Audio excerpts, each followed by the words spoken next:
Chapter 28.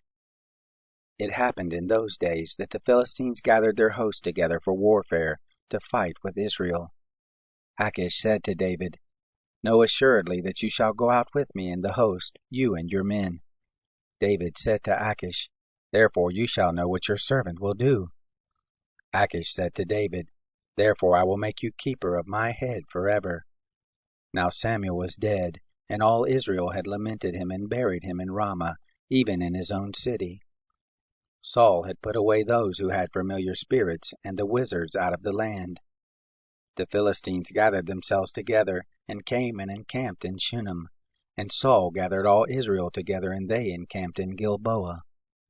When Saul saw the host of the Philistines, he was afraid, and his heart trembled greatly.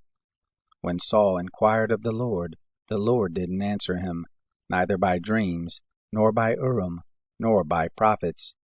Then Saul said to his servants, "Seek me a woman who has a familiar spirit, that I may go to her, and inquire of her."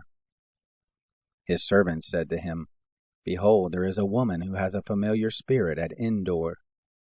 Saul disguised himself, and put on other clothing, and went, he and 2 men with him, and they came to the woman by night, and he said, "Please divine to me by the familiar spirit, and bring up whoever I shall name to you." The woman said to him, "Behold, you know what Saul has done, how he has cut off those who have familiar spirits and the wizards out of the land. Why then are you laying a snare for my life to cause me to die?" Saul swore to her by the Lord, saying, "As the Lord lives, there shall no punishment happen to you for this thing." Then the woman said, "Whom shall I bring up to you?" He said, "Bring me up Samuel." When the woman saw Samuel, she cried with a loud voice, and the woman spoke to Saul, saying, "Why have you deceived me? For you are Saul." The king said to her, "Don't be afraid, for what do you see?"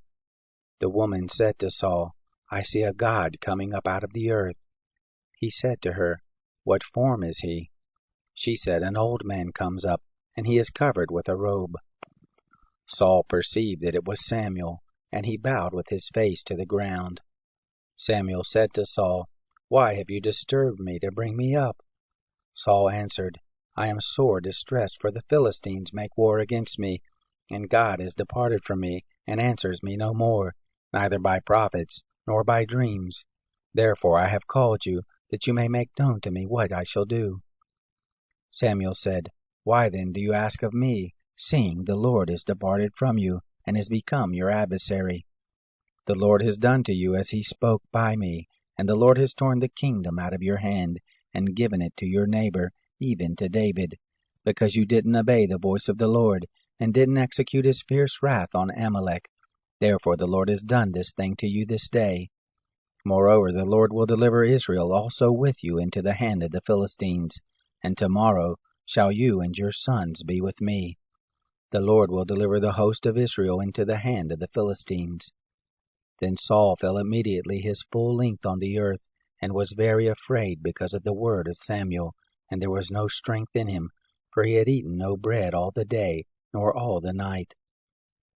The woman came to Saul, and saw that he was very troubled, and said to him, "Behold, your handmaid has listened to your voice, and I have put my life in my hand, and I have listened to the words which you spoke to me. Now therefore please listen also to the voice of your handmaid, and let me set a morsel of bread before you and eat, that you may have strength when you go on your way." But he refused and said, "I will not eat." But his servants together with the woman constrained him, and he listened to their voice. So he arose from the earth and sat on the bed.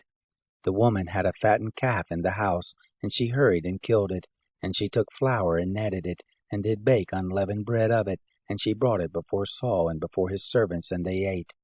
Then they rose up and went away that night.